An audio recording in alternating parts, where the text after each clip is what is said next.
अच्छा भाई, ये जो है ना नया असाइनमेंट मैंने असाइन कर दिया है। यहाँ पे लैंडिंग पेज का सिंपल असाइनमेंट है, मैं आपको समझा देता हूँ। सिंपल जो है ना, आपके पास एक लिंक आ जाएगा आज ग्रुप में, आप लिंक पे जाएंगे तो आपके पास कुछ इस तरह का फिग्मा डिज़ाइन सामने नज़र आ जाएगा।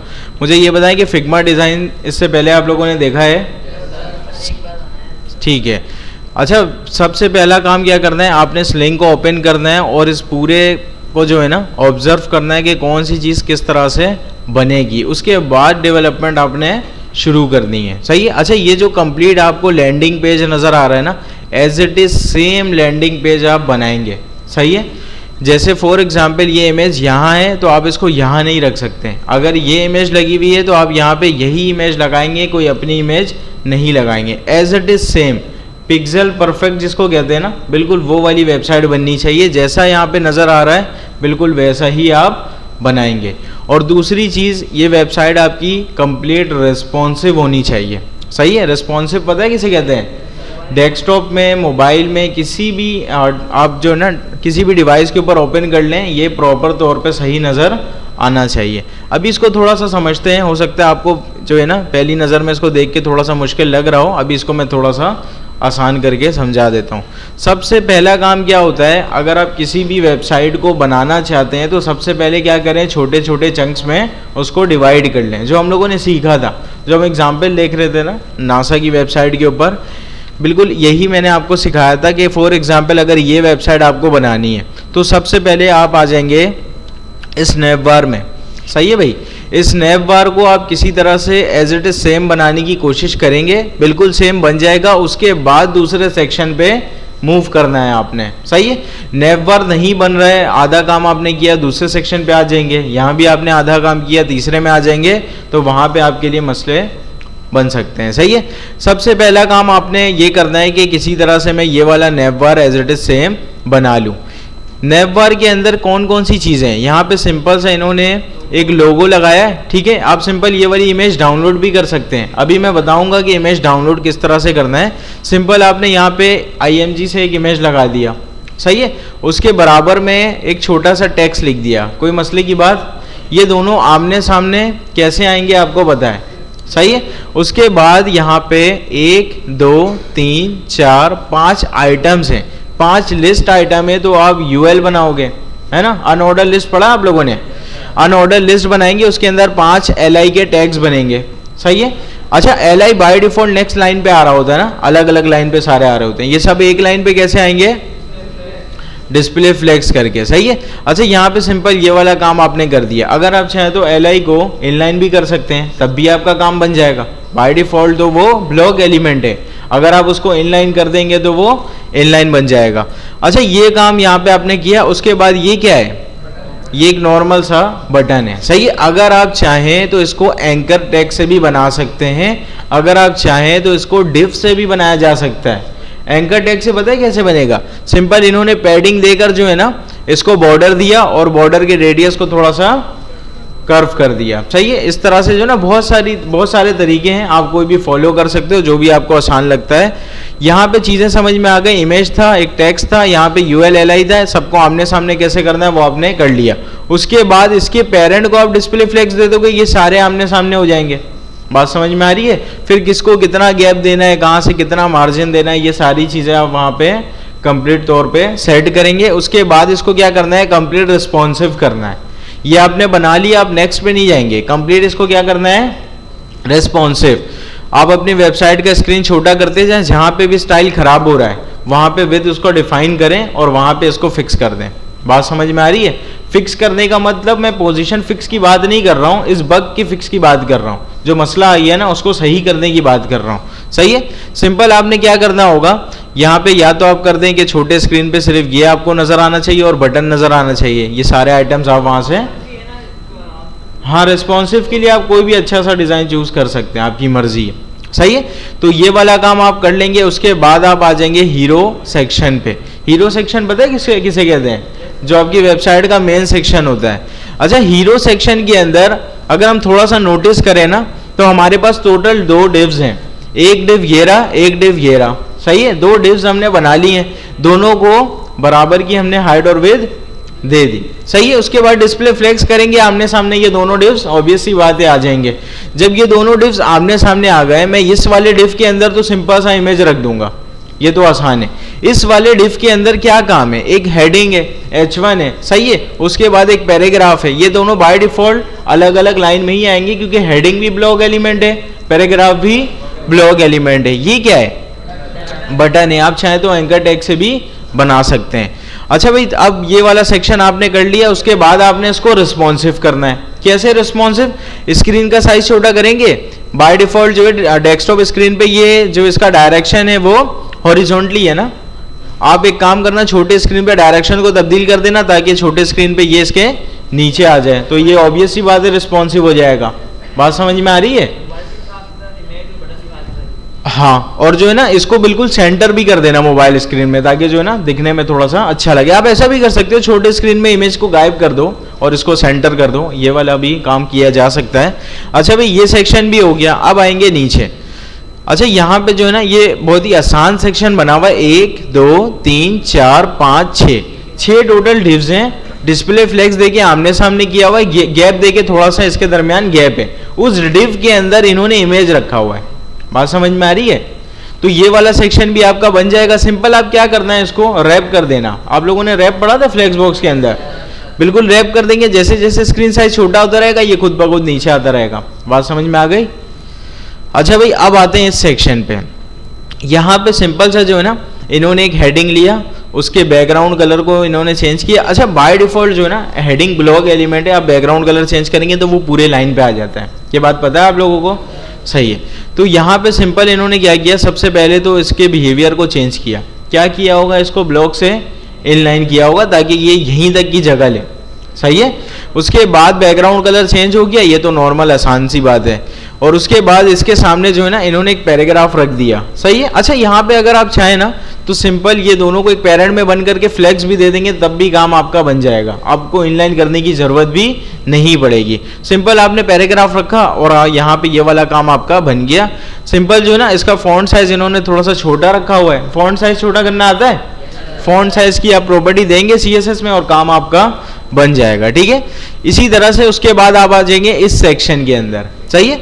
अच्छा, इस सेक्शन के अंदर जो है ना आप देख रहे हैं इतने सारे कार्ड्स हैं। अब आपके जहन में एक चीज आनी चाहिए, किसी तरह से मैं ये एक कार्ड बना लूंगा तो मैं दोबारा इसको 5 दफा क्या कर सकता हूँ, कॉपी पेस्ट। तो आपका मोटिव क्या है, किसी तरह से बस ये एक कार्ड बन जाए एज इट इज सेम, बार बार मैं क्या कर दूंगा, कॉपी पेस्ट। सिंपल यहाँ पे जो है ना सबसे पहले तो आपने डिव लिया, उसकी हाइट विथ सेट की, उसके बाद बॉर्डर रेडियस देके इसको थोड़ा सा क्या कर लिया, कर्व कर लिया। यहां तक बात समझ में आ गई? अब इस डिव के अंदर क्या है, एक आपके पास टेक्स्ट है, उसके नीचे आपके पास एक फॉन्ट ऑसम से उठा के इन्होंने आइकन रखा हुआ है और इसके ऊपर बैकग्राउंड कलर इन्होंने दे दिया और इसका बॉर्डर रेडियस पता है क्या कर दिया, 50%। तो इस तरह से जो है ना इसके पीछे सर्किल आ रहा है। इसके सामने इन्होंने ये वाली इमेज उठा के रख दी। इन सब का पोजीशन किस तरह से सेट करना है आप लोगों ने ऑलरेडी पढ़ा हुआ है। आप पोजीशन एब्सोल्यूट देंगे, आपका काम बन जाएगा। रिलेटिव से भी काम बन जाता है। आप चाहे तो ग्रिड से भी ये वाला काम कर सकते हैं। ग्रिड से सिंपल रॉस कॉलम डिफाइन करें, इसको बता दें किस रो किस कॉलम में होना चाहिए, इसको बता दें किस रो किस कॉलम में होना चाहिए, इसको बता दें किस रो किस कॉलम में होना चाहिए, सही है। इसी तरह से ये काम अगर आपने एक कर लिया ना, बैकग्राउंड कलर वगैरह देके सिंपल आपने एज इट इज सेम बना लिया, बाकी सारे एज इट इज सेम है।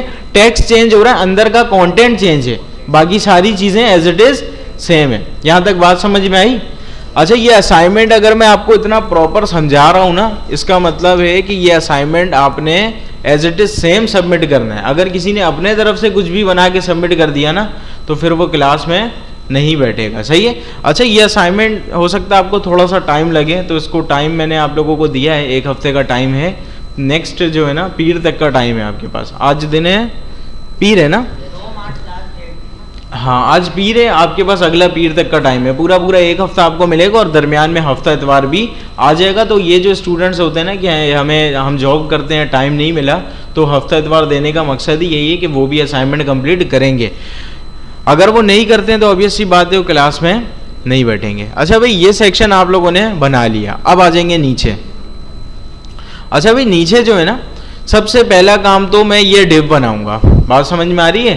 इस डिफ को मैंने बनाया और इसको जो ना थोड़ा सा पैडिंग दे दिया ताकि ये इधर से थोड़ा सा दूर हो जाए। पैडिंग पढ़ा आप लोगों ने, सही है। उसके बाद आप लोगों ने क्या किया होगा, एक इस डिफ के अंदर एक और ये दो क्या बनेंगे, डिफ बनेंगे। इस डिफ के अंदर इमेज उठा के आप रख दोगे, ये तो आसान है ना।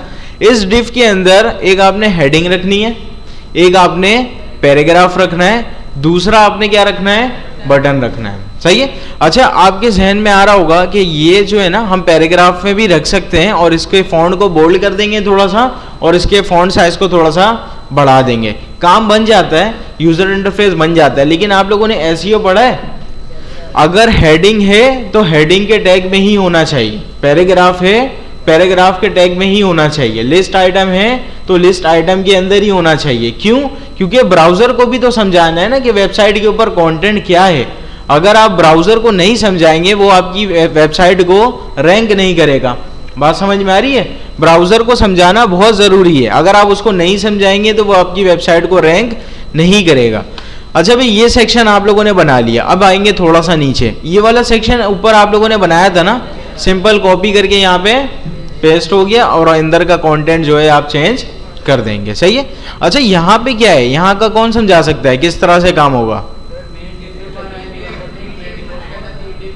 बिल्कुल सही है, एक मेन डिव है, उसके अंदर टोटल 3 डिव्स हैं। उस डिव के अंदर कंटेंट क्या है, पैराग्राफ है, सही है। और यहाँ पे सिंपल सा एक एंकर का टैग है, सिंपल, सही है। और एंकर के टैग के आगे क्या लगा हुआ है, ये आइकन, सही है। अच्छा, एक तरफ बॉर्डर कैसे आता है पता है? अगर मैं सिर्फ बॉर्डर दे दूं ना शॉर्ट हैंड से तो वो बाय डिफॉल्ट चारों तरफ की बात करता है। अगर मैं टॉप लिख कर दूंगा ना तो वो सिर्फ टॉप पे लगाएगा, लेफ्ट लिख कर दूंगा तो सिर्फ लेफ्ट पर लगाएगा। तो यहाँ पे एक एक साइड आपने सिंपल सा क्या करना है, बॉर्डर लगवा देना है। बात समझ में आई?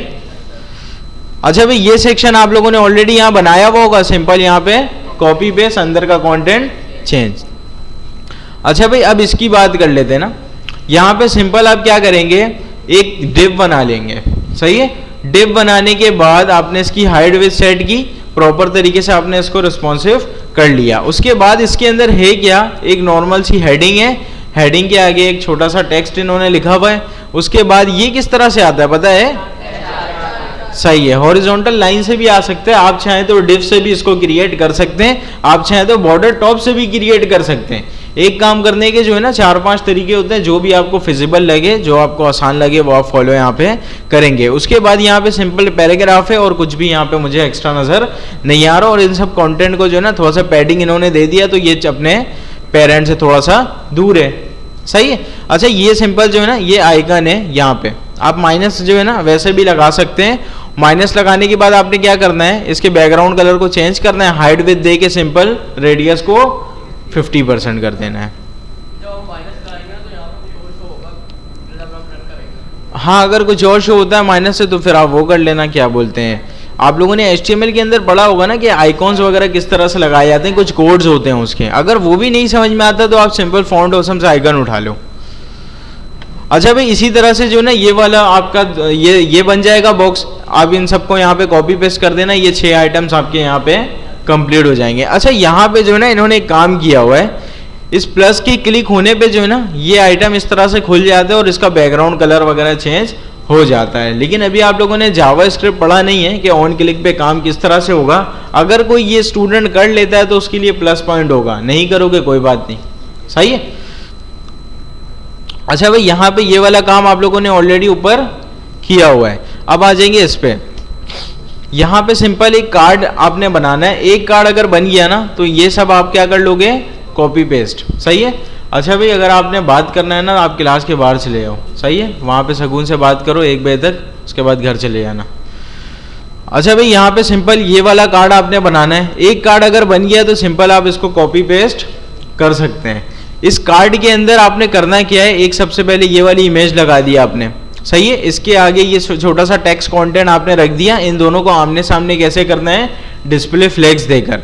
उसके बाद नीचे जो है ना एक पैराग्राफ आपने रख दिया और सिंपल ये इसके नीचे क्यों आ रहा होगा पता है, ये अलग पेरेंट के अंदर है, मैं डिफ के अंदर की बात कर रहा हूँ। ये दोनों अलग पेरेंट के अंदर है जिसको डिस्प्ले फ्लेक्स आपने दिया। इसके बाद में जो लिखूंगा ना इसके पेरेंट के बाहर वो नीचे आ रहा होगा।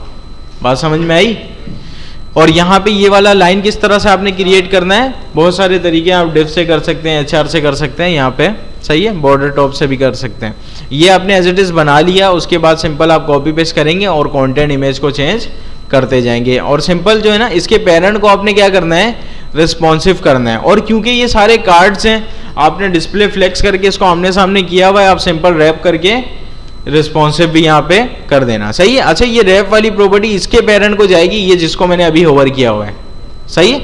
अच्छा भाई, अब नीचे आते हैं। ये तो आपने ऑलरेडी बनाया हुआ था, तो इसको सिंपल आप कॉपी पेस्ट कर लेंगे।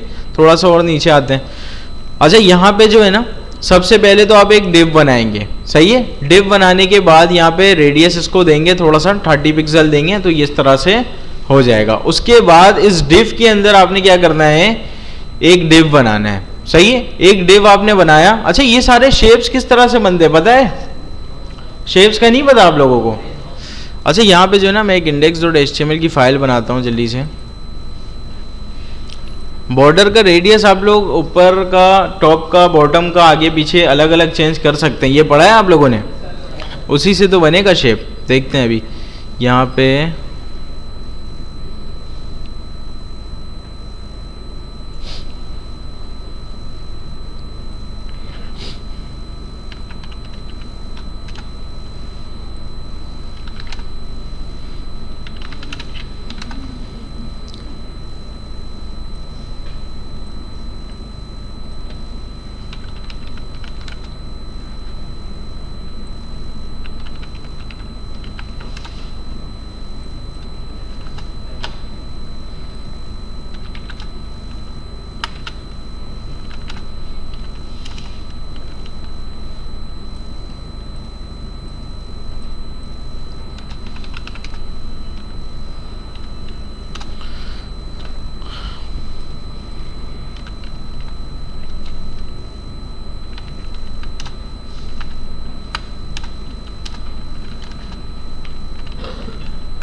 अच्छा भाई, यहाँ तक अभी मैंने क्या काम किया है, सिंपल एक डिव बनाया और इस डिव को हाइट विद मैंने सेट करवा दी और इसके बैकग्राउंड कलर को मैंने चेंज कर दिया। एक नॉर्मल सा जो है ना, हमें बॉक्स वहाँ पे नज़र आ जाना चाहिए। देखते हैं, इसका कर लेते हैं यहाँ से कॉपी पाथ और इसको आके ब्राउज़र पे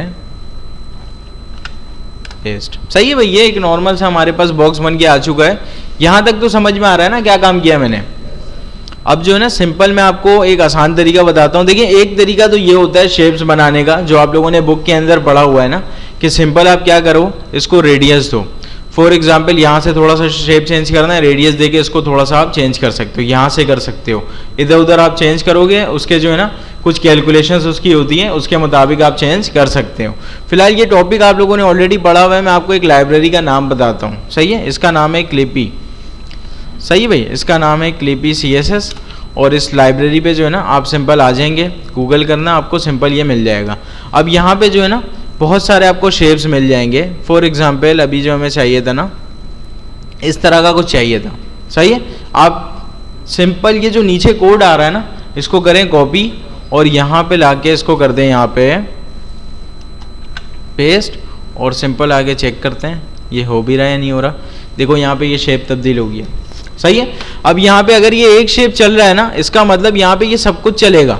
बात समझ में आ रही है। इसको आप तब्दील भी कर सकते हैं अपने हिसाब से। फॉर एग्जांपल, इसको मैंने थोड़ा सा ऐसे कर दिया, इसको मैं थोड़ा सा यहाँ से पकड़ के थोड़ा सा ऐसे कर दूंगा, सही है। अपने हिसाब से मैं इसको तब्दील करूंगा। क्या करना है, कॉपी और यहाँ पे ले जाके पेस्ट। बात समझ में आ रही है, शेप्स किस तरह से बनेगा। है तो ये डिव, सही है ये आपके पास डिव, ये जो है ना, है ये डिव। ये नीचे से इस तरह से कैसे है, सिंपल आपने शेप बनाया हुआ है डिव का, सही है। अच्छा, ये मैंने आपको लाइब्रेरी बताया, ये बहुत आसान तरीका है शेप बनाने का। अगर ये आप इसको कस्टम बनाने की कोशिश करेंगे ना, तो हो सकता है आपको आधा एक घंटा इसमें ही लग जाए, सही है। तो ये लाइब्रेरी बताने का मकसद ये है, इसको प्रॉपर तरीके से एक्सप्लोर करें। इससे जब आप काम करेंगे ना, तो आपका काम आसान होगा। जब काम आसान होता है तो काम करने में आपको अच्छा लगता है, सही है। तो ये सारी चीज़ें आप यहाँ से इस तरह से कर सकते हैं। अच्छा, ये वाला काम आपने किया, ये भी आप कर लेंगे। इसको थोड़ा सा यहाँ से ओवरफ्लो कर देना आपने। ओवरफ्लो करने के बाद ओवरफ्लो हिडन करोगे और ये वाला काम भी बन जाएगा। बात समझ में आई। अच्छा भाई, ये सारा काम आपने कर लिया, यहाँ पे आइकॉन वगैरह आप लगा दोगे और सिंपल जो है ना, ये भी आप डिव से बना सकते हैं। पता है, ये स्टार का आप शेप बना लेंगे डिव से। सही है, इसकी हाइट विड्थ उन्होंने इतनी कम दी हुई है, इसलिए आपको इतना छोटा यहाँ पे नजर आ रहा है। सही है, और इस पहले वाले का बैकग्राउंड कलर भी जो है ना वो भी चेंज है। यहां तक कोई मसला, यहां तक चीजें समझ में आई? अच्छा भाई, अब आते हैं इधर पे। ये वाला सेक्शन आप लोगों ने ऑलरेडी बनाया हुआ होगा। अब इस पे आते हैं। सबसे पहला काम क्या होगा, एक आप बना लेंगे डिव। सही है, एक डिव आपने बनाया, उसके बाद एक डिव बना लेंगे। इसको आप चाहे तो बैकग्राउंड पे भी रख सकते हैं। बैकग्राउंड इमेज पता है किस तरह से लगेगी? सिंपल आप बैकग्राउंड करेंगे और URL करके जो भी पाथ आपने देना वो यहाँ पे लग जाएगा। लेकिन उसके लिए आपको ये पूरा डाउनलोड करना पड़ेगा, ये फ्रेम। अभी मैं बताता हूँ डाउनलोड कैसे होगा। अगर ये सिर्फ इमेज आप लेफ्ट साइड पे लगाना चाहते हैं ना, लेफ्ट नहीं राइट साइड पे, तो सिंपल इसको भी आप यहाँ पे उठाएंगे और यहाँ पे इस पेरेंट के अंदर रख देंगे और इसके पोजीशन एब्सोल्यूट देके जो है ना, इसको यहाँ पे आप प्लेस कर सकते हैं। कैसे करेंगे? राइट 0 देंगे कि राइट पे आ जाएगा। एब्सोल्यूट पढ़ा है आपने, पोजीशन एब्सोल्यूट। फॉर एग्जाम्पल इस पेरेंट के अंदर मैंने ये रखा। सही है, ये डिव में भी हो सकता है, डायरेक्ट इमेज भी हो सकता है। सही है, ये मैंने रख दिया। अब मैं इसको पोजीशन दे रहा हूँ एब्सोल्यूट, पोजीशन एब्सोल्यूट मैंने दिया। और उसके बाद मैं इसको क्या देता हूँ, यहाँ पे जो है ना, इसको जाना चाहिए राइट पे 0। मैं राइट पे 0 दूंगा, ये बाय डिफॉल्ट यहाँ आ रहा होगा। अब मैं बोलूंगा नहीं, अपने पेरेंट से नहीं निकलना, अपने पेरेंट के राइट पे 0 चले जाओ। तो मुझे करना क्या पड़ेगा, इसके पेरेंट को रिलेटिव करना पड़ेगा। ये चीजें आप लोगों ने पढ़ी हैं, रिलेटिव, एब्सोल्यूट। तो यहाँ पे सिंपल एब्सोल्यूट से काम आपका नहीं बनेगा, इसको रिलेटिव आपने करना ही करना है। सही है। अच्छा भाई, ये वाला काम आप लोगों ने कर लिया, ये प्लेस यहाँ पे हो गया। अब इस डिव की बात कर लेते हैं। ये जो अभी थोड़ी देर पहले हमने डिव बना के इस पेरेंट के अंदर छोड़ा हुआ था, इस डिव के अंदर ये नॉर्मल सा रेडियो बटन है। रेडियो बटन पढ़ा है आपने HTML में? Radio button, label, radio button, label, label input type text. सही है, label input type text, label input, input नहीं है, ये टेक्स्ट एरिया है। सही है, ये टेक्स्ट एरिया है। सही है, उसके बाद यहाँ पे क्या है, बटन है। सिंपल जो है ना, इनपुट टाइप सबमिट भी करेंगे तो ये बटन बन जाएगा। बात समझ में आई? अच्छा भाई, नीचे आते हैं। अब ये आपका आ गया फुटर। ये क्या आ गया आपका? फुटर आ गया। अब फुटर के अंदर भी नॉर्मल सी चीजें मुझे नजर आ रही है ना, कोई भी मुश्किल चीज यहाँ पे नजर नहीं आ रही है। सिंपल एक डिव है, इस डिव के अंदर क्या है, ये सारे कंटेंट्स हैं। ये तो नेवबार की तरह नजर नहीं आ रहा है क्या? तो आप सिंपल जो है ना वैसे ही इसको स्ट्रेटेजी फॉलो करेंगे। ULLI के अंदर इसको बनाएंगे, आमने सामने कैसे करना है, फ्लैग्स देके। सही है, उसके बाद इधर पे ये एक डिव है, ये एक डिव है, ये एक डिव है। टोटल 3 डिव्स हैं। अब मैं बात करता हूं इस जो दरमियान वाला डिव था ना, उसके अंदर की मैं बात करता हूं। उसके अंदर 1 2 3 4 5 लिस्ट आइटम्स हैं। सही है, UL के अंदर लिस्ट आइटम्स हैं। अब इनके पेरेंट को आप डिस्प्ले फ्लेक्स करेंगे तो ये आमने सामने हो जाएंगे। सही है, उसके बाद यहाँ पे 3 आइटम्स हैं, 3 आइकन्स हैं, इसको भी आप डिस्प्ले फ्लेक्स करेंगे तो ये आमने सामने हो जाएंगे। अगर आपने फॉन्ट ऑसम से उठाया हुआ ना, तो ये बाय डिफॉल्ट आमने सामने ही होता है, फिर आपको करना भी नहीं पड़ेगा। और यहाँ पे तो सिंपल इन्होंने इस डिव के अंदर इमेज उठा के रख दिया। अब बाय डिफॉल्ट ये यहाँ आ रहा होगा, ये चीज यहाँ आ रही होगी, ये चीज यहाँ आ रही होगी। इसके पेरेंट को आप डिस्प्ले फ्लेक्स दे देंगे, ये इस तरह से हो जाएगा। उसके बाद आपने क्या करना है, स्पेस बिटवीन देना है उसके पेरेंट को, और ये वाला काम भी आपका यहाँ पे बन जाएगा। जब ये वाला काम आपका बन गया ना, तो आप आ जाएंगे इस पे, एक डिव 2 डिव। सही है, पहले डिव के अंदर कुछ भी खास नजर नहीं आ रहा। एक आपके पास क्या है, बटन है। ठीक है, बटन ना भी हो, टेक्स्ट है। आप इसके बैकग्राउंड कलर को चेंज करेंगे, ब्लॉक से आप इसको इनलाइन करेंगे, ये इस तरह से नजर आ जाएगा। सही है, उसके बाद यहाँ पे नॉर्मल पैराग्राफ है, पैराग्राफ है। अच्छा, ये सारी चीजें जो है ना एड्रेस के अंदर होनी चाहिए। अगर ना भी रखें तब भी काम बन जाएगा। HTML के अंदर एड्रेस का टैग पढ़ा है आपने? एड्रेस का टैग आप लोगों ने पढ़ा होगा ना लास्ट के चैप्टर में। अगर उसको एड्रेस के टैग के अंदर रखेंगे तो SEO अच्छी हो जाएगी। सही है। अच्छा, उसके अलावा यहाँ पे आपने क्या काम किया हुआ है, डिव है, डिव के बैकग्राउंड कलर को थोड़ा सा इन्होंने लाइट ग्रे कर दिया, और यहाँ पे इनपुट की फील्ड है, इसके सामने एक बटन है, सिंपल। सही है। अच्छा भाई, नीचे यहाँ पे बॉर्डर टॉप इन्होंने लगाया, तो इस तरह से बॉर्डर यहाँ पे आ जाएगा। और यहाँ पे नॉर्मल से एक पैराग्राफ है, और सिंपल यहाँ पे एक एंकर का टैग है, जिसके नीचे इन्होंने अंडरलाइन लगाया हुआ है। टेक्स्ट डेकोरेशन अंडरलाइन आपने पढ़ा होगा। सिंपल टेक्स्ट डेकोरेशन अंडरलाइन करूंगा, ये इसके नीचे क्या आ जाएगा, अंडरलाइन आ जाएगा। यहां तक बात समझ में आई? अच्छा, ये सारी चीजें जो है ना जिस तरह से नजर आ रही है स्टैटिक, इतना तो हर किसी ने बनाना है। सही है। अब जैसे कि मैंने आपको बताया था कि अगर कोई स्टूडेंट ये वाला काम कर लेता है कि इसके क्लिक पे ये सारे बॉक्स जो है ना, इसके क्लिक करूं तो ये ओपन हो जाए, ये क्लोज हो जाए, तो उसके लिए ये प्लस पॉइंट होगा। सही है। दूसरी चीज आपने क्या करनी है, इस वेबसाइट्स के अंदर होवर इफेक्ट्स ऐड करने हैं। होवर इफेक्ट्स जो है ना, थोड़े से वेबसाइट को अच्छा बनाने के लिए आपने यूज करना है। फॉर एग्जाम्पल इसके ऊपर कोई भी होवर करेगा तो अंडरलाइन आ जाए। सही है। नेवर के ऊपर थोड़ा सा अच्छा लगना चाहिए। कार्ड के ऊपर कोई भी होवर करेगा थोड़ा सा स्केल हो जाना चाहिए, थोड़ा सा कर्व हो जाना चाहिए। रोटेट वगैरह सब कुछ पढ़ा हुआ है ना आपने, कोई नई चीज तो नहीं है। तो सिंपल इसके होवर होने पे ये सारा काम आप करवा सकते हो। सही है। नीचे आएंगे, सिंपल इसके होवर होने पे जो है ना, इसको थोड़ा सा रोटेट करके नीचे कर देना। आपने अक्सर देखा होगा जैसे होवर करते हैं ये एरो जो है ना थोड़ा सा नीचे हो जाता है, तो ये वाला काम भी आप रोटेट से कर सकते हैं। तो होवर इफेक्ट्स ऐड आपने करना है। सही है। ये भी प्लस पॉइंट है, जरूरी नहीं है। जरूरी क्या है, वेबसाइट आपने इस तरह की स्टैटिक बनानी है, ये जरूरी है। अब जो मैं बता रहा हूँ सारे प्लस पॉइंट्स हैं। उसके अलावा आप क्या कर सकते हैं, एक और प्लस पॉइंट मैं आपको बताता हूँ, आप इसके अंदर एनिमेशंस ऐड कर सकते हैं। सही है।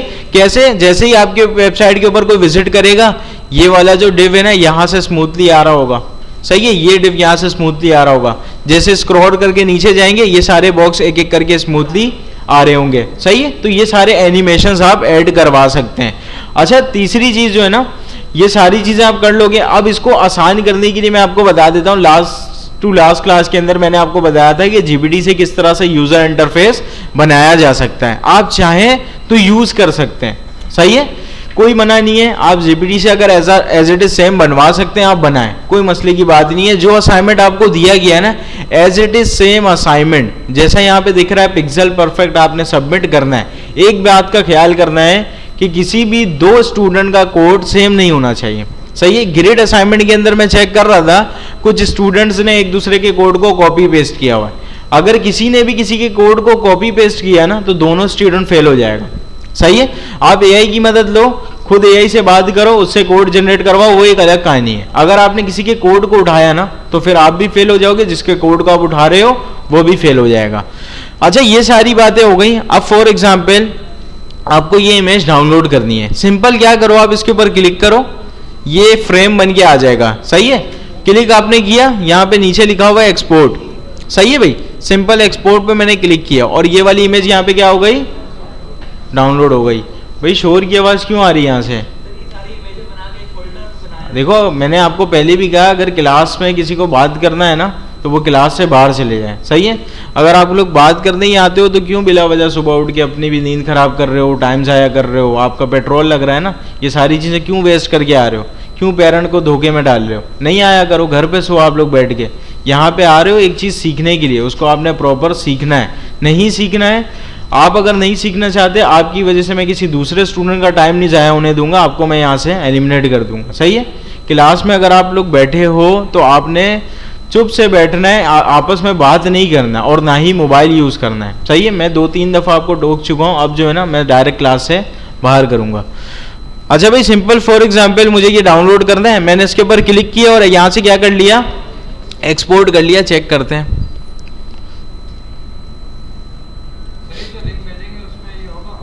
क्या चीज़? हाँ, ये सब कुछ होगा ना। ये इमेज हमारे पास यहाँ पे क्या हो गई, डाउनलोड हो गई। सही है। अब इसको मैं सिंपल जो है ना यहाँ पे अपनी वेबसाइट के अंदर यूज़ कर सकता हूँ। अभी फॉर एग्जांपल कुछ स्टूडेंट्स क्या करते हैं, पूरे के पूरे फ्रेम को उठाते हैं और यहाँ से जो है ना इसको कर लेते हैं एक्सपोर्ट। सिंपल इसको कर लेते हैं यहाँ से एक्सपोर्ट और यहाँ पे आके मैं दिखाता हूँ आपको, ये पूरा का पूरा यहाँ पे सेक्शन बन के आ गया ना। और ये इमेज के टैग के अंदर वो लगाएंगे, बैकग्राउंड कलर चेंज करेंगे, काम हो सकता है बन जाए। अगर इस तरह का काम किसी ने किया ना, वो फेल हो जाएगा। सही है। ये सारा का सारा काम आपने HTML CSS से बनाना है, इमेज उठा के नहीं लगाना। सही है। आप डिजाइनिंग नहीं सीख रहे हो, यहाँ से इमेज उठाओगे वहां पे लगा दोगे।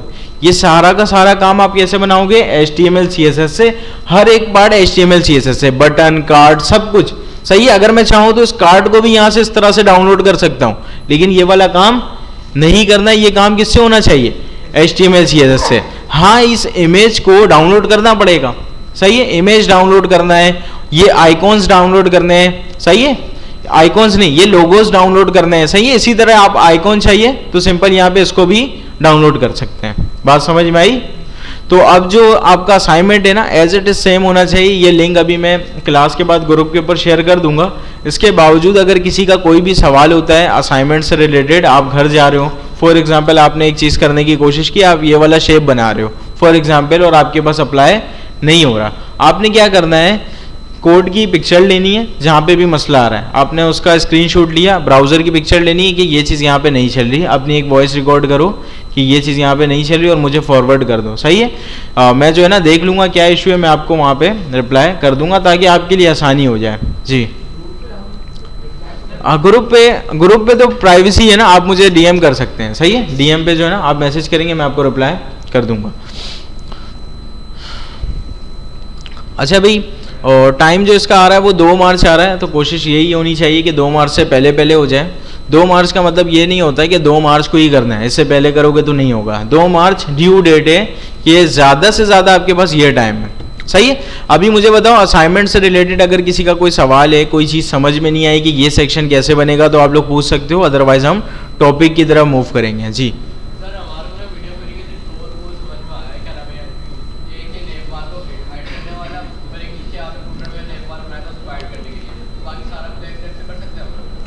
फ्लैक्स से भी हो जाएगा, और भी तरीके हैं। देखो फॉर एग्जांपल अगर मैं इसके कॉलम्स इसके डायरेक्शन को चेंज करूँ ना, डायरेक्शन को चेंज करने के अलावा मुझे और क्या करना पड़ेगा, बाय डिफ़ॉल्ट ये फ्लैक्स स्टार्ट पे, बाय डिफ़ॉल्ट फ्लैक्स स्टार्ट पे, छोटे स्क्रीन पे जो है ना ये स्टार्ट पे नज़र आएगा तो बहुत बुरा लग रहा होगा, सही है, ये आना चाहिए सेंटर पे नज़र, सही है।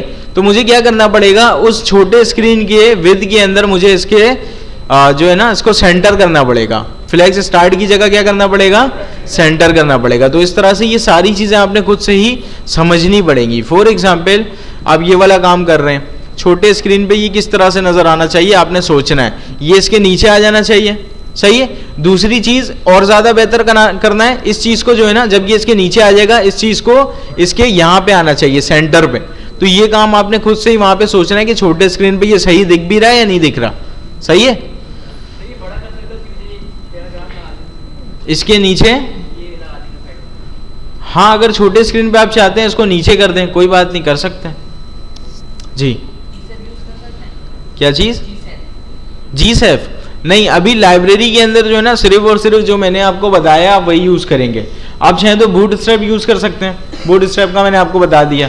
एआई आप लोगों ने पढ़ा हुआ है, चैटजीपीटी से कोड किस तरह लिखवाना है, आप उससे कोड लिखवा सकते हैं। शेप्स के लिए आप क्लिपी सीएसएस का यूज़ कर सकते हैं, जो आप क्लास में पढ़ रहे हो ना अभी के लिए आप वो यूज़ कर सकते हो। बाद में मैं बताऊँगा कि खुद से किस तरह से चीज़ें सीखनी है और उसको किस तरह से इम्प्लीमेंट किया जाता है, वो बात की कहानी है। जी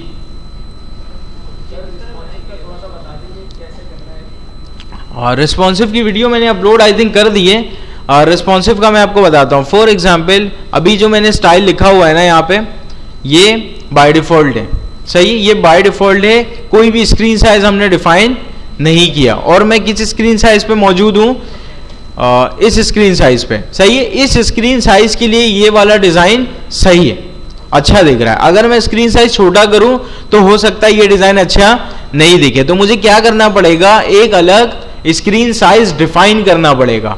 स्क्रीन साइज डिफाइन कैसे होता है, मीडिया क्वेरी के जरिए। सिंपल आप यहाँ पे लिखेंगे @media, उसके बाद क्या लिखते हैं,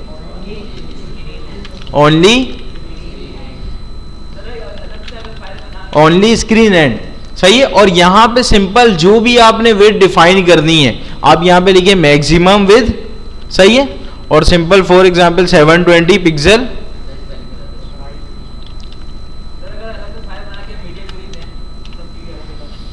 अलग से मीडिया क्वेरी की अलग फाइल बनानी है, बना सकते हैं, कोई मसला नहीं है। मीडिया क्वेरी की अलग फाइल बना लें, इसकी अलग फाइल बना लें, कोई मसला नहीं है, काम बन जाएगा, लेकिन थोड़ा सा शुरू में जो है ना इनिशियली कॉम्प्लेक्स हो जाएगा।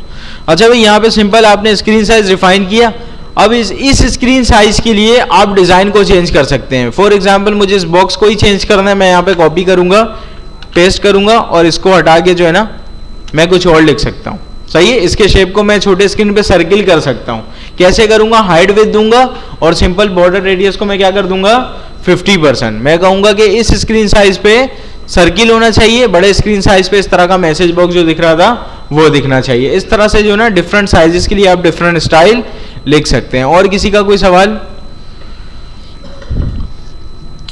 अच्छा भाई ठीक है।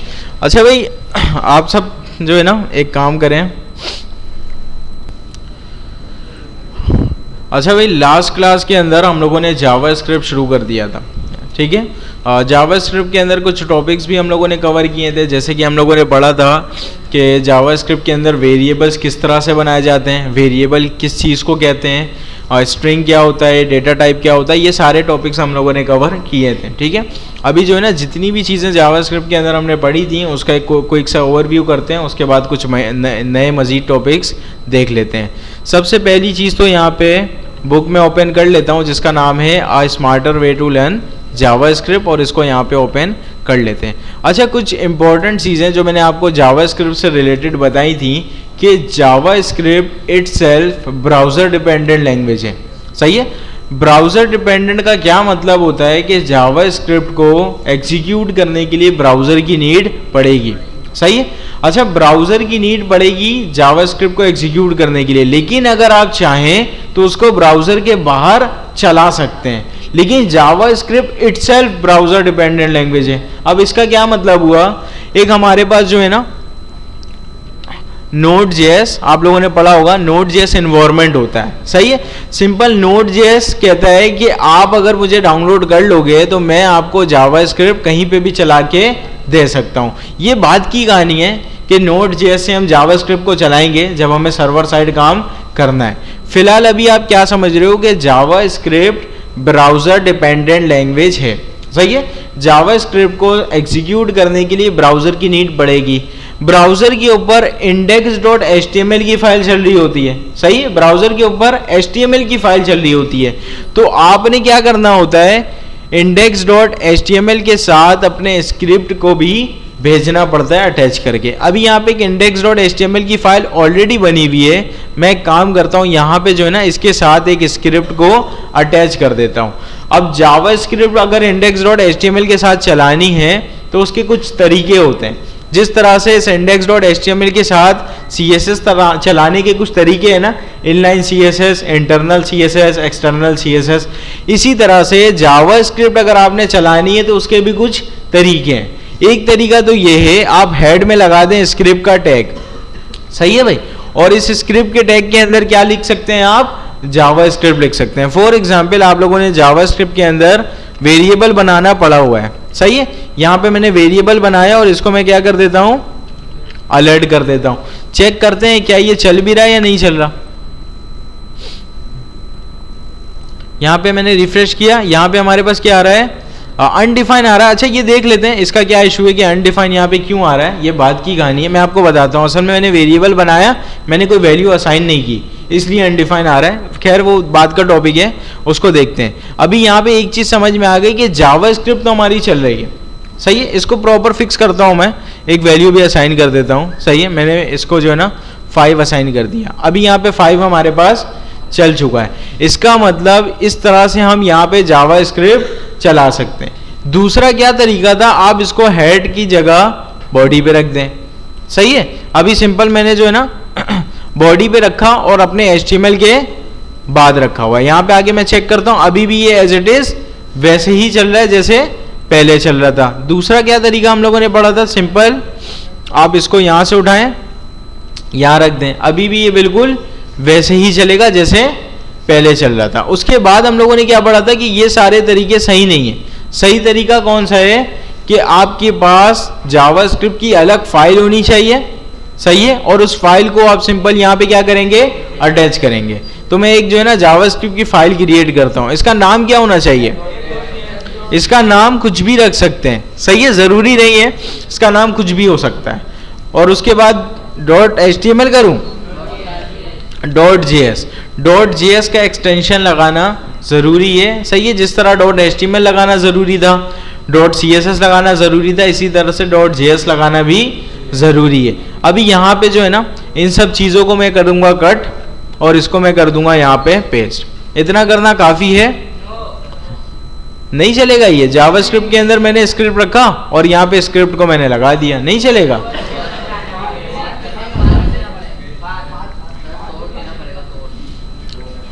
अच्छा भाई, आप मुझे बताओ, यहाँ पे इसको ज़रा खड़ा करना पीछे, आप मुझे बताओ ये क्यों नहीं चल रहा भाई जावा स्क्रिप्ट। यहाँ पे मैंने जो भी कोड लिखना था वो लिखा और यहाँ पे मैंने स्क्रिप्ट का टैग भी लगा दिया, क्यों नहीं चल रहा है। मैं दिखा देता हूँ उसको, क्या नहीं किया इसको? कैसे करते हैं बोलो स्क्रिप्ट के टैग में?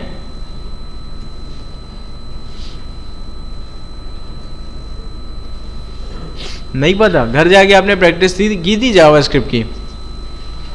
अच्छा मुझे पीछे बिल्कुल लास्ट रो से कौन बता सकता है? बिल्कुल लास्ट रो से आप बता सकते हो। और सही है, आप बता सकते हो, उसका मतलब मैं आपसे नहीं पूछूंगा। अच्छा भाई आप ज़रा इधर से खड़े होना, बिल्कुल लास्ट में, इधर से बिल्कुल बिल्कुल पीछे। कौन है इधर से? आपसे भी पीछे? आपसे पीछे कोई है?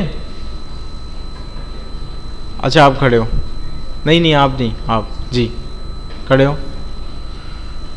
अभी जो है ना, जो भी जावास्क्रिप्ट का कोड हमने लिखा था वो हमने यहाँ पे लिख लिया, और उसके बाद हमने यहाँ पे स्क्रिप्ट का टैग भी लगा दिया, ओपनिंग टैग भी, क्लोजिंग टैग भी। ये चल क्यों नहीं रहा? क्या रीजन है? तेज बोलो। स्क्रिप्ट के अंदर इसको कट करके लिखना पड़ेगा, वो तो एक तरीका था ना इंटरनल का। अभी हम एक्सटर्नल जावास्क्रिप्ट यूज कर रहे हैं कि अलग से फाइल होनी चाहिए और उस फाइल यहाँ पे अटैच होनी चाहिए। ये किस तरह से होगा ये काम? लास्ट क्लास में आप थे समझ में नहीं आया था? हाँ तो फिर अभी समझाओ। घर जाके आपने प्रैक्टिस की है? असाइनमेंट सबमिट है? ग्रेड 1 2 दोनों अप्रूव है? क्यों नहीं है अप्रूव? क्या मसला है उसमें? नहीं पता? दूसरा क्या, क्यों अप्रूव नहीं है? यही तो मैं पूछ रहा हूँ, क्या रीज़न है? लाइव नहीं है, क्या रीज़न है उसका? पहले आपने किसी का कॉपी पेस्ट करके सबमिट किया? हाँ अच्छा आप बैठो, अपने बराबर वाले को खड़ा करो, आप बैठ जाओ, आप बैठो।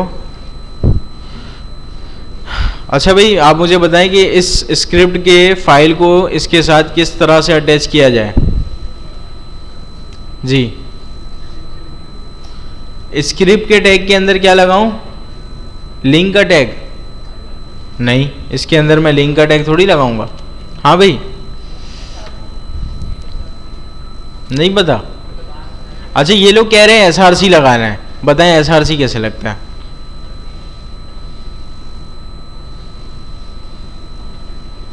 एसआरसी कैसे लगता है ये भी नहीं पता?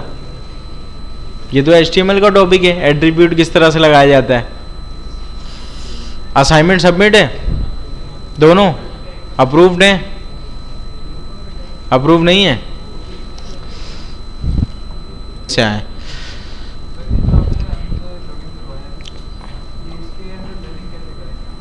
अभी मैं बताता हूँ उसके बारे में। अच्छा भाई यहाँ पे जो है ना, इस जावा स्क्रिप्ट को मैं सिंपल इसके साथ अटैच कैसे करूँगा? इस स्क्रिप्ट को मैं इसका पाथ दूंगा, सही है। पाथ हम कैसे देते हैं? सिंपल यहाँ पे मैं एसआरसी का एट्रीब्यूट लगाऊंगा, एट्रीब्यूट को बताऊंगा कि ये वाली फाइल कहाँ है, इसका पाथ किधर है। तो मैंने देखा ये फाइल इसी के सिबलिंग में मौजूद है, तो यहाँ पे मैंने डॉट स्लैश लगा दिया। डॉट स्लैश के बाद फाइल का नाम, और इसको चेक करते हैं ये चल भी रहा है या नहीं। मैंने यहाँ पे आगे रिफ्रेश किया और ये हमारे पास चल चुका है, सही है। यहाँ तक बात समझ में आई? अच्छा उसके बाद ये सारा काम करने के बाद हम लोगों ने जो है ना, सबसे पहले क्या पढ़ा था? अलर्ट पढ़ा था, सही है। अच्छा अलर्ट हम लोगों ने पढ़ा था। अलर्ट क्या करता है कि इसके अंदर जो कुछ भी लिखा हुआ होगा ना, अलर्ट के अंदर जो कुछ भी लिखा हुआ होगा, ये एक मैसेज बॉक्स ओपन करेगा, उस चीज को जो भी लिखा हुआ था उसको मैसेज बॉक्स में रख के दिखा देगा। ये इसका काम था, सही। और अभी हमने अलर्ट चलाकर भी देखा, हमारे पास ये नॉर्मली चल रहा है जी। नहीं, लिंक करके जो है ना CSS चलता है, ये नहीं चल सकता लिंक करके, सही है। अच्छा भाई यहाँ पे सिंपल जो है ना, मैंने अलर्ट लिखा, अलर्ट के अंदर मैंने लिखा था A। अब यहाँ पे इसको मैं हटा देता हूँ और यहाँ पे इसको चेक करते हैं। अभी यहाँ पे ये चल जाएगा, कोई मसला आना चाहिए, सही है। अब जो है ना बेसिकली हम डेटा टाइप की तरफ जा रहे हैं। सिंपल हम लोगों ने 3 तरह के डेटा टाइप्स कवर किए थे, नंबर, बूलियन, स्ट्रिंग। नंबर के अंदर किस तरह का डेटा आ सकता है? कोई भी नंबर, चाहे वो नंबर इंटीजर हो, चाहे वो नंबर डेसिमल हो, चाहे वो नंबर माइनस का हो, कोई भी नंबर के अंदर आ सकता है। दूसरी चीज हम लोगों ने क्या कवर की थी, बुलियन। बुलियन के अंदर या तो ट्रू आ सकता है या तो फॉल्स आ सकता है, तीसरी कोई चीज नहीं आ सकती। स्ट्रिंग के अंदर हमने पढ़ा था कोई भी टेक्स्ट, कोई भी कैरेक्टर, कोई भी स्पेशल नंबर, कोई भी टेक्स्ट, फॉर एग्जाम्पल यहाँ पे मैंने XYZ लिखा, कुछ भी इसके अंदर आ सकता है, लेकिन वो डबल कोटेशन के अंदर होना चाहिए। आप चाहे तो सिंगल कोटेशन भी लगा सकते हैं, बेहतर प्रैक्टिस कौन सी है, डबल कोटेशन की। सही है। एक और तरीका मैं आपको बता देता हूं, आप बैकटिक्स का भी यूज कर सकते हैं। बैकटिक्स पता है किसे कहते हैं, सिंपल जो है ना, आपको टैब का जो बटन होता है कीबोर्ड में, उसके ऊपर आपको मिलेगा इस तरह का साइन, इसको हम कहते हैं बैकटिक्स। सही है। इसके थ्रू भी आप स्ट्रिंग बना सकते हैं। नहीं समझ में आया कोई बात नहीं, डबल कोटेशन तो आता है ना, ठीक है, बैकटिक्स को बाद में देखेंगे। अभी डबल कोटेशन से इसको मैंने क्या कर दिया, स्ट्रिंग बना दिया। ये 3 तरह के डेटा टाइप्स हम लोगों ने कवर किए थे लास्ट क्लास में जी।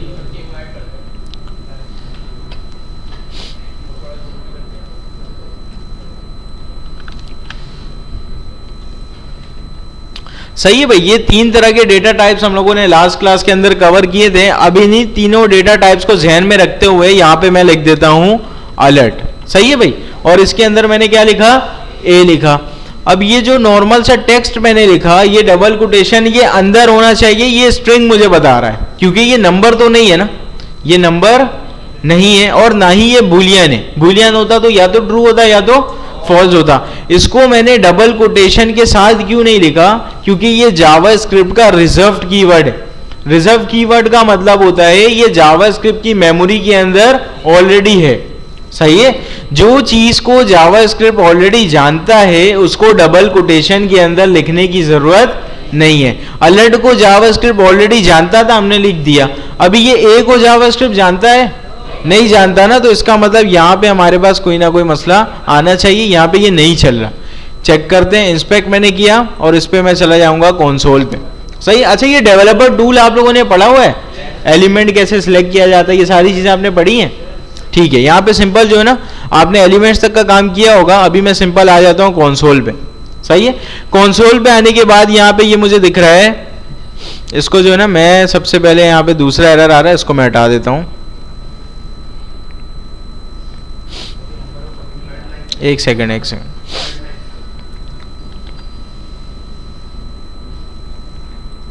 सही है भाई। अभी यहाँ पे हमारे पास क्या आ रहा है, ए इज नॉट डिफाइंड। ये कह रहा है कि जावा स्क्रिप्ट की मेमोरी के अंदर ए नाम की कोई चीज एग्जिस्ट नहीं करती। सही है। और ये एरर आना भी चाहिए था। अभी अगर मैंने इसको डबल कोटेशन के अंदर लिख दिया ए को, तो क्या ये एरर आएगा, नहीं आएगा। ये बोलेगा ये नॉर्मल सा स्ट्रिंग है, जैसा लिखा हुआ है वैसा दिखा दो। अगर मैंने 1 2 3 4 5 6 लिखा, ये क्या बोलेगा, 1 2 3 4 5 6 इज नॉट डिफाइंड, ये दिखा देगा, क्योंकि ये वाला डेटा टाइप हम चला सकते हैं। सही है। तो यहां पे सिंपल इसको पता है ये डेटा टाइप है, हमें जैसा दिखाया गया वैसा हम दिखा सकते हैं। फॉर एग्जाम्पल यहां पे मैंने लिखा फॉल्स, ये चलेगा। इसको मैंने डबल कोटेशन के अंदर लिख दिया, अब ये चलेगा, पक्की बात है। 1 2 3 4 अभी ये चलेगा, नहीं चलेगा। नंबर है लेकिन डबल कोटेशन के अंदर है, चलेगा। अच्छा, नंबर को पहले देखते हैं चल रहा है या नहीं चल रहा। यहाँ पे मैंने रिफ्रेश किया, कोई एरर नहीं आया, ये हमारे पास चल रहा है। इसकी डेटा टाइप क्या होगी पता है, स्ट्रिंग होगी। अच्छा, यहाँ पे जो ना, मैं सिंपल आपको एक चीज बताता हूँ, आप लिखेंगे टाइप ऑफ। क्या लिखेंगे, टाइप ऑफ। ये नाम से बता रहा है क्या बताना चाहिए इसको, टाइप। देखते हैं, इसके अंदर मैंने लिखा 1 2 3 और यहाँ पे जो है ना आके मैं करूंगा रिफ्रेश, क्या बता रहा है, नंबर। सही है। ये बेसिकली डेटा टाइप आपको बताता है और ये नाम से ही जाहिर कर रहा है ना कि इसने बताना क्या था। अभी मैं एक काम करता हूँ, यहाँ पे जो है ना इसको कर देते हैं कोटेशन के अंदर बंद। अभी नंबर आएगा, स्ट्रिंग आएगा, स्ट्रिंग आएगा। सही है भाई। अभी हमारे पास क्या आ रहा है, स्ट्रिंग आ रहा है। ठीक है। अच्छा, यहाँ पे मैं एक काम करता हूँ, यहाँ पे लिखता हूँ फॉल्स। यहाँ पे मैंने फॉल्स लिखा, यहाँ पे आगे चेक करते हैं क्या आ रहा है, बुलियन आ रहा है। मैं एक काम करता हूँ, मैंने बोला ठीक है, फॉल्स को कर देते हैं कोटेशन मार्क के अंदर बंद। क्या आएगा, स्ट्रिंग आएगा जी। बस आपकी 5 मिनट की क्लास रह गई ना, बस 5 मिनट तो बर्दाश्त करना है। अच्छा भाई, अब मैं एक काम करता हूँ, अब जो है ना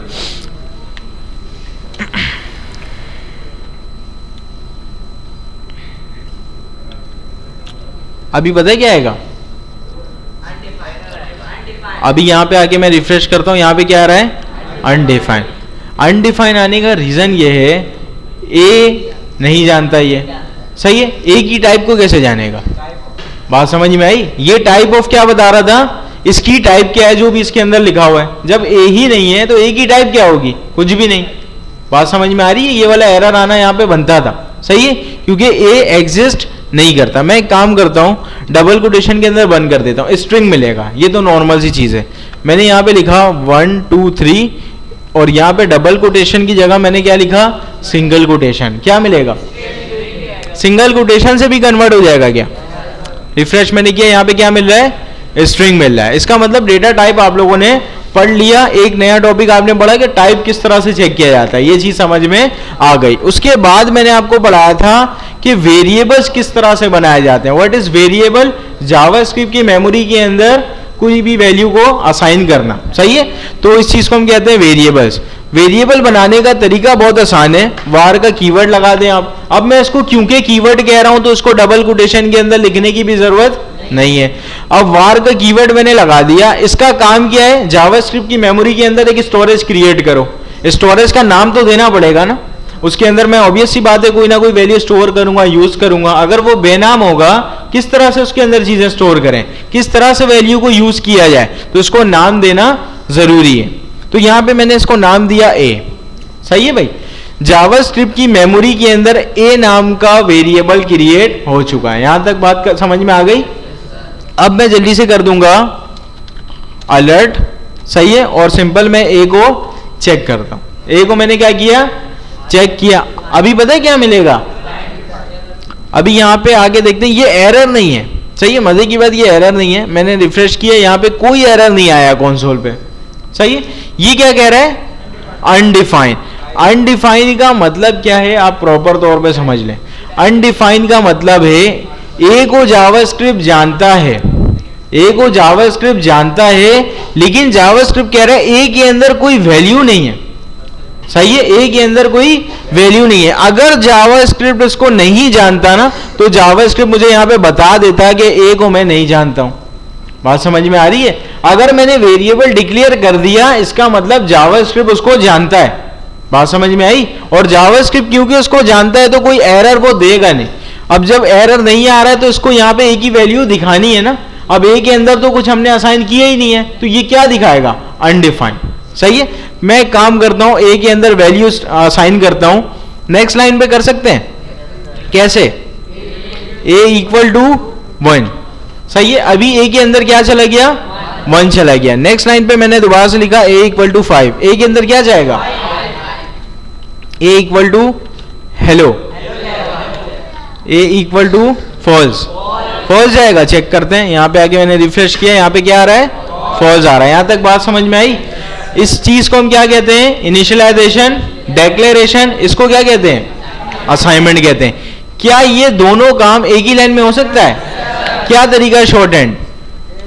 वेरिएबल, वेरिएबल का नाम इक्वल टू जो भी हमें असाइन करना है, XYZ मैंने हेलो वर्ल्ड कर दिया, ठीक है, सही है। जो भी मुझे असाइन करना था वो मैंने यहाँ पे कर दिया। अच्छा, यहाँ पे एक चीज हम भूल रहे हैं, टर्मिनेटर, और यहाँ पे भी क्या होना चाहिए? टर्मिनेटर। आप नोटिस करो कि जावास्क्रिप्ट ने कोई एरर नहीं दिया था टर्मिनेटर की वजह से।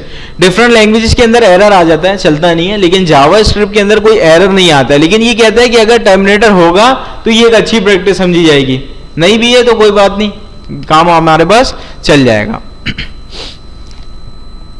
अच्छा भाई, अभी हमारे पास हेलो वर्ल्ड आ रहा है, यहां तक सारी चीजें हमारे पास प्रॉपर चल रही हैं। अब आ जाते हैं जल्दी से बुक पे। अच्छा भाई, अलर्ट हम लोगों ने देख लिया, सही है। मैंने आपको बताया था कि सिंपल हर चैप्टर के बाद जो है ना आपको क्विज का लिंक मिलेगा। वो क्विज आप लोगों ने सॉल्व किया है घर जाके? टोटल 20 सवाल होते हैं, हर चैप्टर के बाद आपको 20 सवाल मिलेंगे जी। क्विज नंबर 6 क्या क्वेश्चन था, याद है? 5 तक तो मैंने शायद करवा दिया था ना, 4 तक मैंने करवाया था। क्वेश्चन क्या था, याद है? अभी मैं एक एक करके करूंगा, वो 5 तक हमें करना पड़ेगा। सवाल बताओ, किसी को याद है क्वेश्चन नंबर 6? किसी ने भी सॉल्व नहीं किया घर जाके? अच्छा भाई, जितने भी क्विजेज आ रहे हैं ना हर चैप्टर के बाद आप लोग लाजमी सॉल्व करो, क्योंकि मैं आपको पहले बता दूं कि HTML का जो आपका क्विज हुआ है वो आसान क्विज होता है। अभी आप लोग कुछ दिनों में CSS का क्विज देंगे, वो थोड़ा सा HTML से मुश्किल क्विज होगा। जब आप जावास्क्रिप्ट का क्विज देने बैठेंगे ना, आप बोलेंगे हमारे साथ चल क्या रहा है, सही है। तो ऐसा ना आप लोग सोचें, इससे बेहतर यही है हर चैप्टर के बाद जो है ना आप लोग वो सारे 20 सवालात सॉल्व करें, क्योंकि मैं लिटरली बता रहा हूँ जिसके 90 मार्क्स होते हैं ना HTML CSS के अंदर, अक्सर वो स्टूडेंट भी जावास्क्रिप्ट के अंदर आके फेल हो जाते हैं। क्या गलती करते हैं, एक तो वो समझते हैं हमारे 90 नंबर आ गए, अब जावास्क्रिप्ट को भी हम बगैर पढ़े कर देंगे, सही है, एक गलती ये होती है।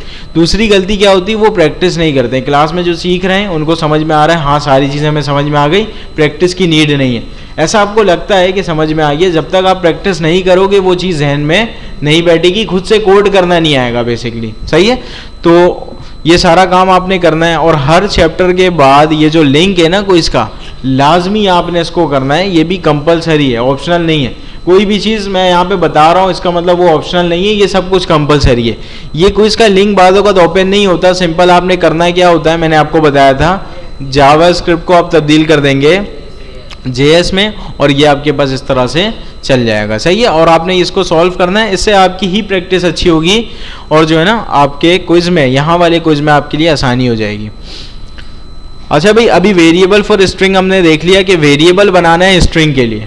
दूसरा चैप्टर कौन सा है, वेरिएबल बनाना है नंबर के लिए। ये दोनों चीज़ें हमने देख ली, वेरिएबल हमने बनाया स्ट्रिंग के लिए, सही है। इससे पहले अच्छा चलो नहीं भी अगर देखा था तो अभी मैं बता देता हूँ, यहाँ पे इसको हटा के जो है ना, इसको हटा के मैं नंबर रख देता हूँ। अभी वेरिएबल मैंने बनाया किसके लिए, नंबर के लिए।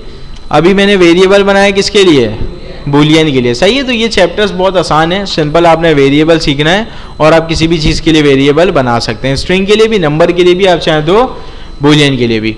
अब ये इंपॉर्टेंट चैप्टर आ रहा है, चैप्टर नंबर 4, इसको प्रॉपर तौर पे समझ लेते हैं, सही है। अच्छा भाई, सबसे पहले तो यहाँ पे ये बता रहे हैं कि variable names legal and illegal, कौन सा वेरिएबल नेम होना चाहिए, कौन सा वेरिएबल नेम नहीं होना चाहिए। सबसे ज़्यादा ज़रूरी है ना इलीगल को समझना कि कौन सा नहीं होना चाहिए। यहाँ पे जल्दी से आएंगे, ये कह रहा है a variable name can not contain any spaces, variable name के दरमियान में कोई भी स्पेस नहीं होना चाहिए। यहाँ पे फॉर एग्जाम्पल मैंने एक वेरिएबल बनाया, इसका नाम मैं रखता हूँ माई नेम, और इसके अंदर जो है ना मैं वैल्यू स्टोर कर दूंगा,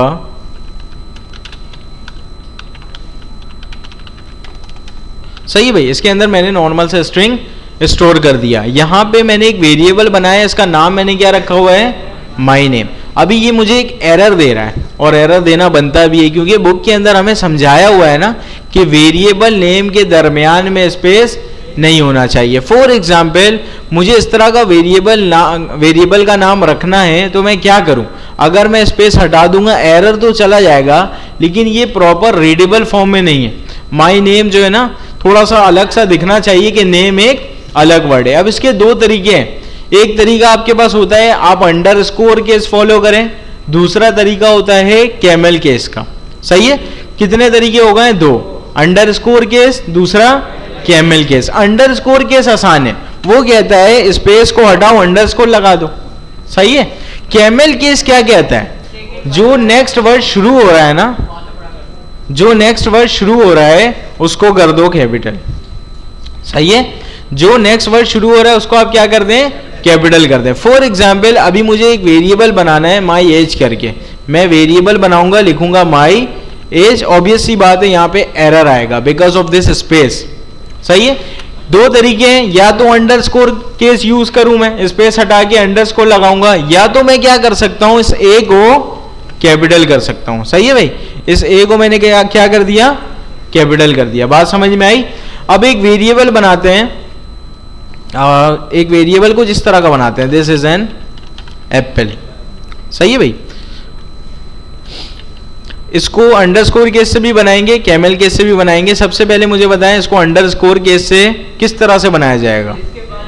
दिस के बाद अंडरस्कोर, इज अंडरस्कोर, एन के बाद, उसके बाद एप्पल, बिल्कुल सही है। अब मैं एक काम करता हूं, इसको जो है ना अंडरस्कोर केस हमने देख लिया, अब कैमल केस से सॉल्व करते हैं। टी कैपिटल नहीं, पहला वर्ड कैपिटल नहीं, जैसा था वैसा दिस। अभी आई कैपिटल, एस बी नहीं, A N capital, E capital आएगा नहीं, सही है। ये हमारे पास बन जाएगा कैमल केस। ठीक है, ये हमारे पास कैमल केस बन चुका है। ये हमारे पास क्या बन चुका है, अंडरस्कोर केस। अच्छा भाई, यहीं तक रखते हैं आपकी क्लास, फिर इंशाल्लाह नेक्स्ट क्लास से यहीं से कंटिन्यू करेंगे। अल्लाह हाफिज।